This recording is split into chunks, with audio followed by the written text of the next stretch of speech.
Mateus 5, do verso 1, vamos ler até do verso 1 até o verso 13, em nome de Jesus.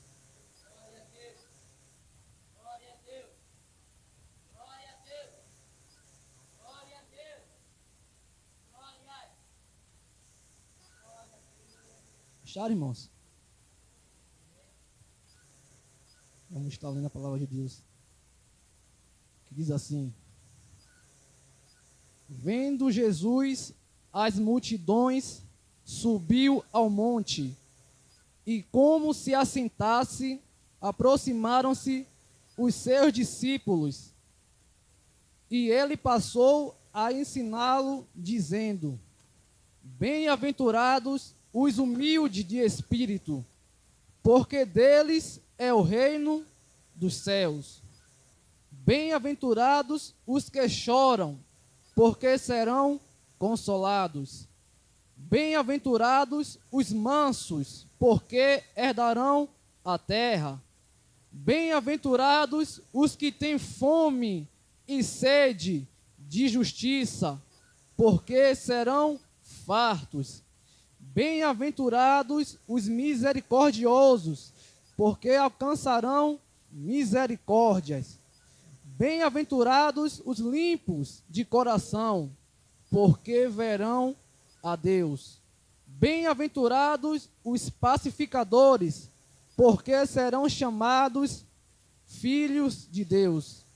Bem-aventurados os perseguidos por causa da justiça, porque deles é o reino do céu. Bem-aventurados sois quando, por minha causa, vos injuriarem e vos perseguirem, e mentindo disserem todo mal contra vós. Regozijai-vos e exaltai, porque grande é o vosso galardão no céu. Assim perseguiram os profetas que viveram antes de vós. Amém. Podeis tomar os assentos.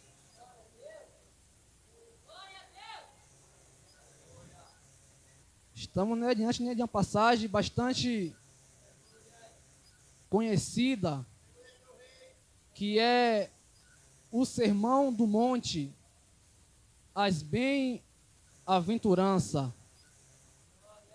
Vale lembrar, irmãos, que naquela época, vale lembrar que Jesus, ele morreu para mim e você dar bons frutos.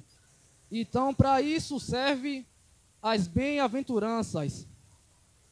No contexto, naquele tempo que Jesus, ele veio pregar, ele veio ensinar, pregar esta palavra, havia muitos grupos religiosos.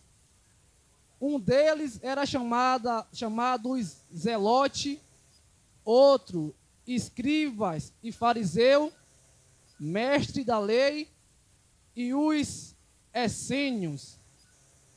E todos daquela época, ele esperava que Jesus, o Messias, que ele vinha libertar o povo que estava sobre a escravidão de Roma. Israel estava sobre a escravidão de Roma. Então, eles esperavam o Messias que libertasse, o Messias que fosse um soldado, um rei, que fosse para cima de Roma. Mas quando Jesus, ele sobe naquele monte e começa a dizer: bem-aventurados os humildes de espírito, porque deles é o reino do céu. Bem-aventurados os que choram, porque serão consolados. Bem-aventurados os mansos, porque herdarão a terra. Aquele grupo, aquelas pessoas ficaram perplexas, porque Jesus não veio libertar o povo de Israel sob o jugo de Roma. Ele veio libertar o povo do pecado, da justiça e do juízo. Por quê, irmão? Porque o mundo, ele espera o quê? Para o mundo, bem-aventurado significa, né, os arrogantes, aquele que nada, que eu sou, bem eu faço. Não, mas Jesus fala aqui que é os humildes. Para o mundo, né, é o que ri. Tem, né, acreditado que diz assim, ó, quem ri por último ri. Mas Jesus é os que choram. Para o mundo, né, é aquelas pessoas que é valentão, que briga mesmo, é isso, aquilo. Mas Jesus é o manso, é o brando, é o moderado. E o que significa, irmãos, os humildes de espírito? Primeiro eu vou dizer o que não significa ser humilde de espírito. Humilde de espírito não significa uma pobreza moral. Jesus não estava falando da pobreza material, pois se fosse isso, todos os pobres, por ser pobre, iam para o céu. E todos ricos, por ser ricos, iam para o inferno. Jesus ele não está falando dessa pobreza. A Bíblia fala em Provérbios 22, 2 assim, ó. O rico e o pobre se encontram a um e a outro. O rico e o pobre se encontraram. A um e a outro faz o Senhor. Logo, nem a riqueza, nem a pobreza pode ser considerado, né, essa humildade. Ser humilde também de espírito não significa de eu andar, por exemplo, eu não tenho condições boas de andar de roupa boa, não. É andar maltrapilho, eu andar sem camisa, andar com camisa rasgada. Isso não é ser pobre de espírito. Em segundo lugar, Jesus ele nos ensinou que ser humilde de espírito não se refere à pobreza espiritual. Por que não? Porque Deus ele nos chamou para nós ser pleno, ser robusto em oração, robusto em buscar Deus. Tem gente que pensa que ser humilde é você ser pobre em orar, pobre em amar, pobre em ler a Bíblia. Não é isso. Ele nos chamou para sermos plenos com Ele, porque Ele nos deu a vida para isso, para nós sermos plenos no conhecimento, sermos plenos na oração, sermos plenos em buscar a Deus e ser santo. E o que é ser humilde de espírito? Ser humilde de espírito, irmãos, significa eu e você ter a total dependência de Jesus Cristo. É não achar mérito em si próprio. É reconhecer a sua total dependência a Deus. É reconhecer que tudo o que fizemos e fazemos são como um trapo de imundícia. Jesus está dizendo assim, ó: feliz é o homem que se achegue a mim humilhado e que dobra o joelho, aquele que reconhece o seu estado de pequenez. Será, irmão, que isso ocorreu em mim e em você? Será que eu e você depende de Deus? Ou será que eu sou arrogante? Ou será que eu sou, só porque eu sou um eloquente, eu prego bem, eu canto bem, eu oro bem, eu dou dízimo?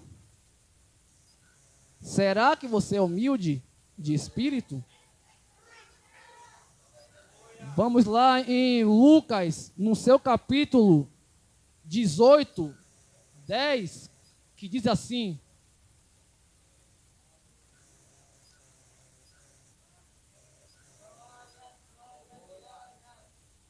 18:10, que diz assim: dois homens subiram ao templo com o propósito de orar, um fariseu e outro publicano.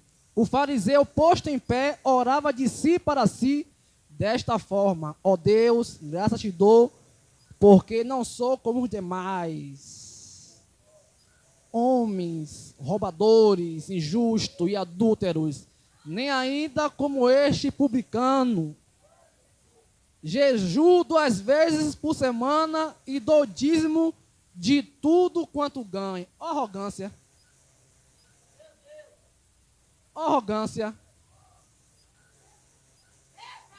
Eu sou obreiro, eu sou pastor.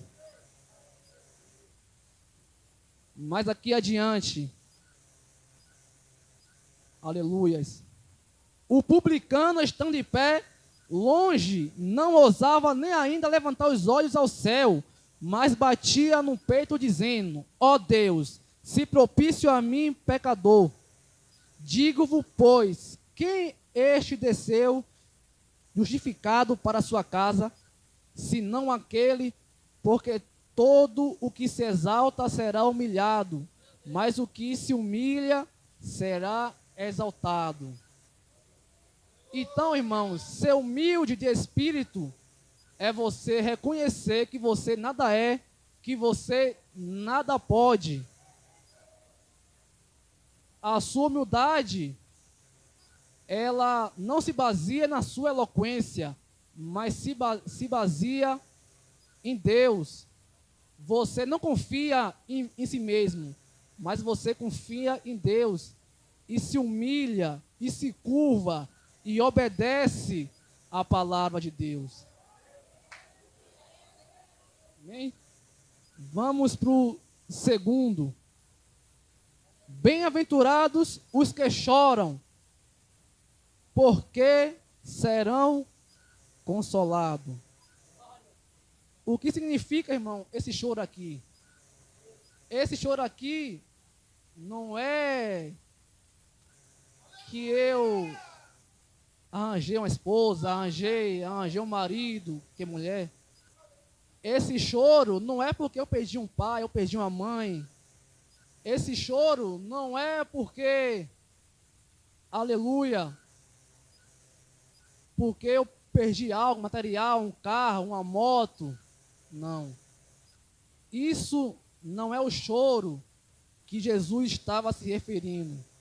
Pois se fosse assim, os ímpios também seriam bem-aventurados. Por quê? O ímpio chora, ele não chora?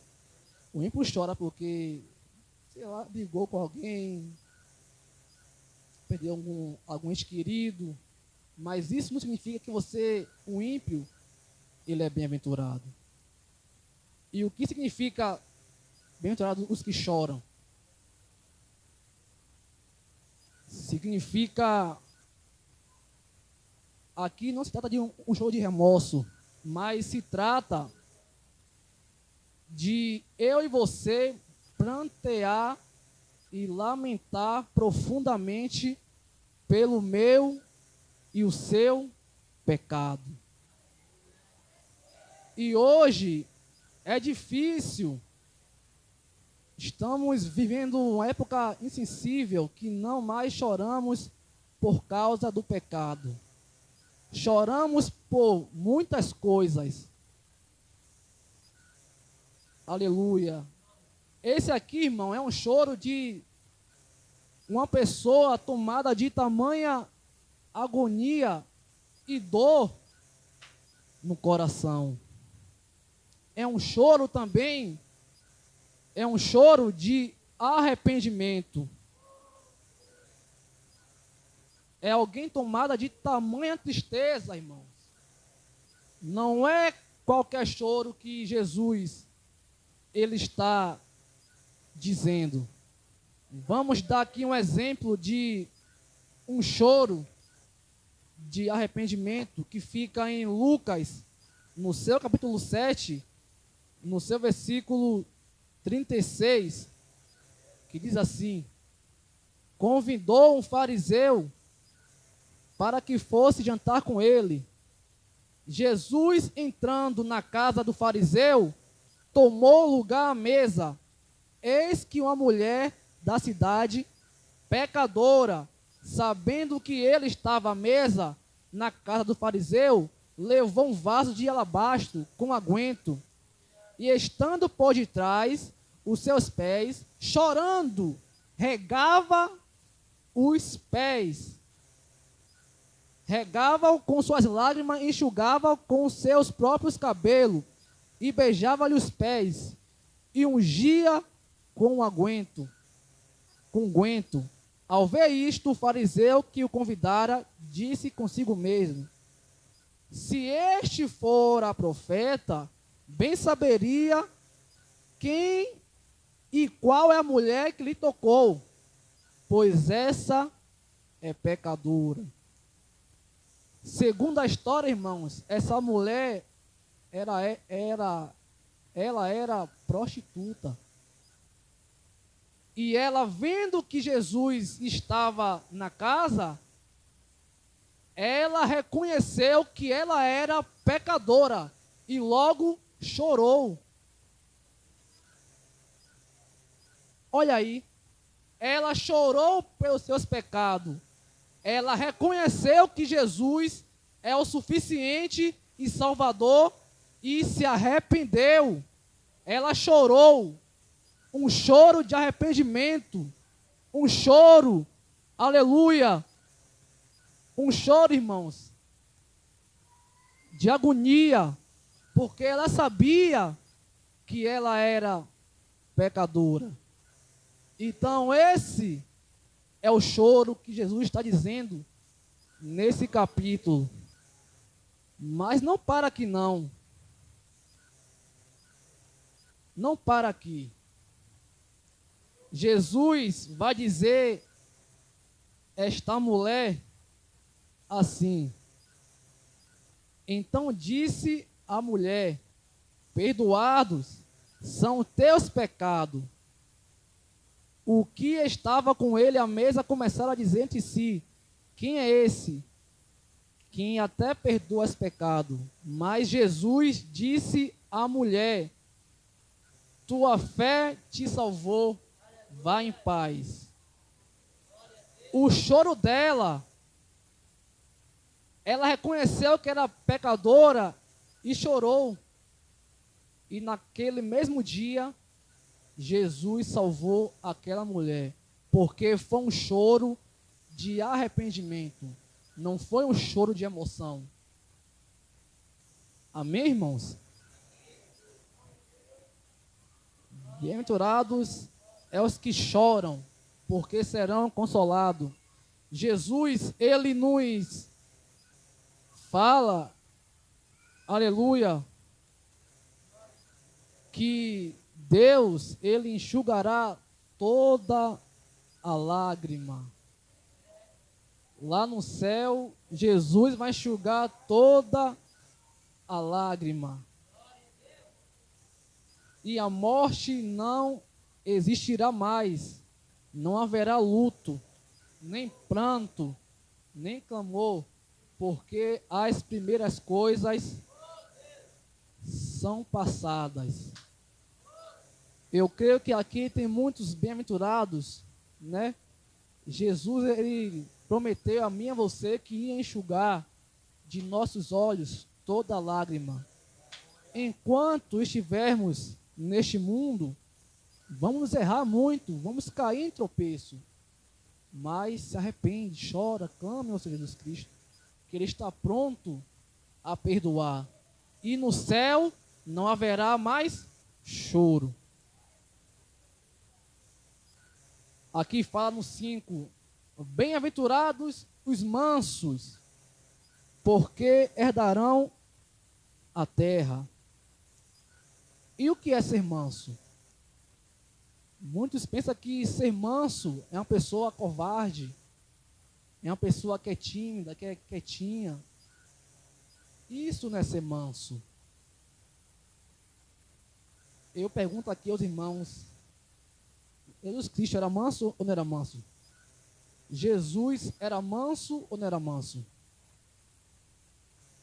Ele vai chegar no templo que estava vendendo lá as coisas.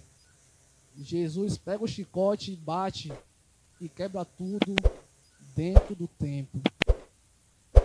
Ele era manso ou não era manso? Mas mansidão não tem nada a ver com ser covarde. Quando estiver o erro, tem que falar e corrigir, pronto.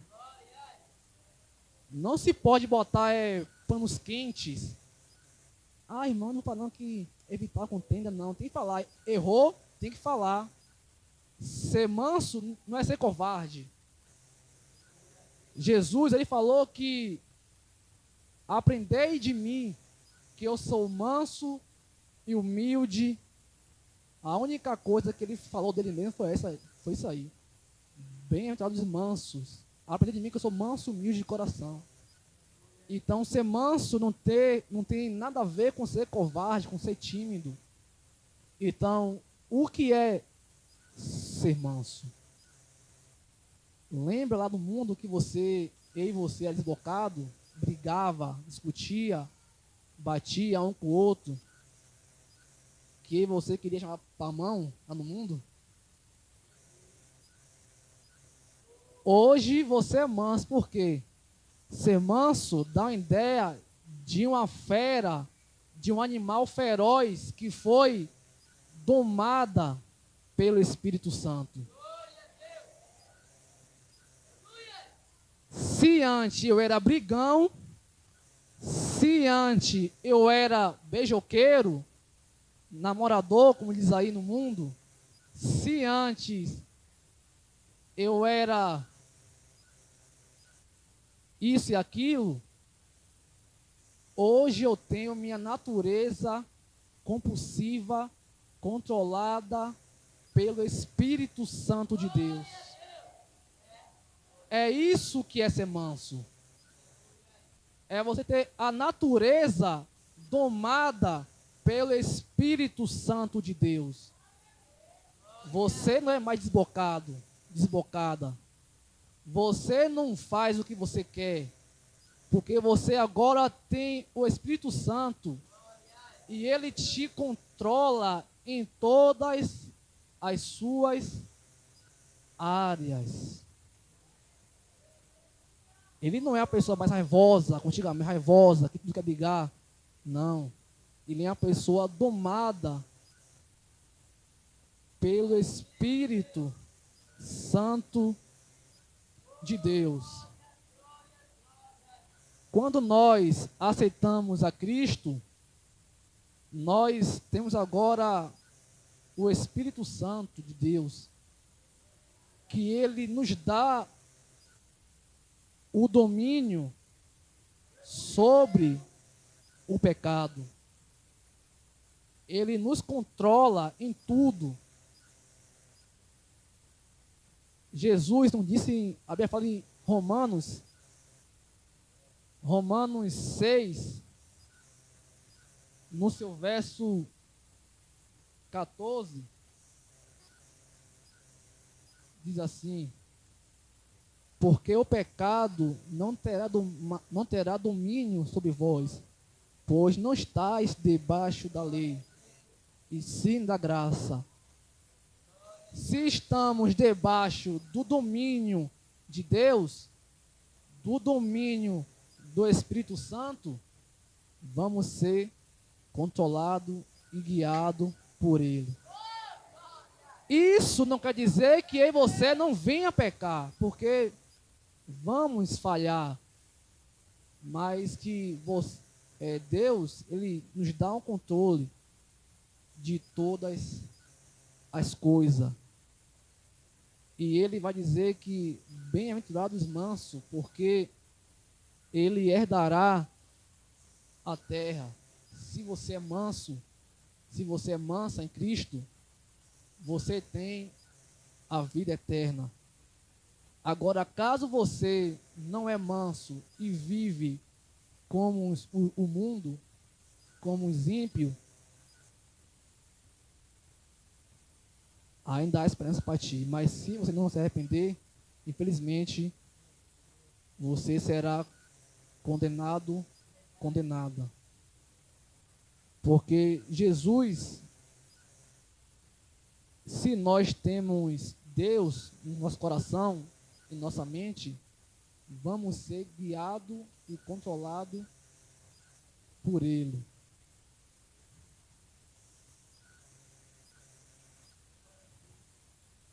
Bem-aventurados os misericordiosos, porque alcançarão misericórdia. Misericórdia, irmãos, é você estar, aleluia, é você se compadecer com a dor do seu próximo. Será, irmão, que você tem feito isso? Será que você tem misericórdia do seu irmão? Ou quando o seu irmão cai, você aí, ó, espada nele, pau, bem feito, caiu. Isso não é ser misericordioso. Estamos, irmãos, vivendo uma geração de insensíveis que não tem misericórdia de ninguém. E vou dar um exemplo. Um homem foi roubar. Quando esse ladrão foi roubar, veio o povo e deram a surra nele. Aí tá os irmãos, bem feito, gostei, é isso mesmo. Isso aí é misericórdia, irmãos? A Bíblia fala, irmãos, em aleluia, 1 João 3,17. 1 João 3,17. Para terminar, que não dá tempo de concluir a mensagem, que diz assim: ora, aquele que possui recurso desse mundo e via a seu irmão para necessidade e fechar-lhe seu coração, como pode permanecer nele o amor de Deus? Filhinhos, não amemos de palavras, nem de língua, mas de fato e de verdade. A misericórdia, ela não só é sentida, mas também ela é mostrada. Então que não vamos viver, irmãos, só de palavras. Se você puder ajudar o irmão, ajude. Se você puder orar, ore. Se você puder falar alguma coisa com seu irmão, de bem fale. Mostre misericórdia para o seu próximo. Amém, irmãos? Irmão, o tempo não dá não, então vou encerrar, né? Que tudo seja com tudo feito com ordem e decência, né, irmãos? Até aqui o Senhor me ajudou nesta noite. E que o Senhor possa falar, né, mais aos nossos corações. Pastor Zé.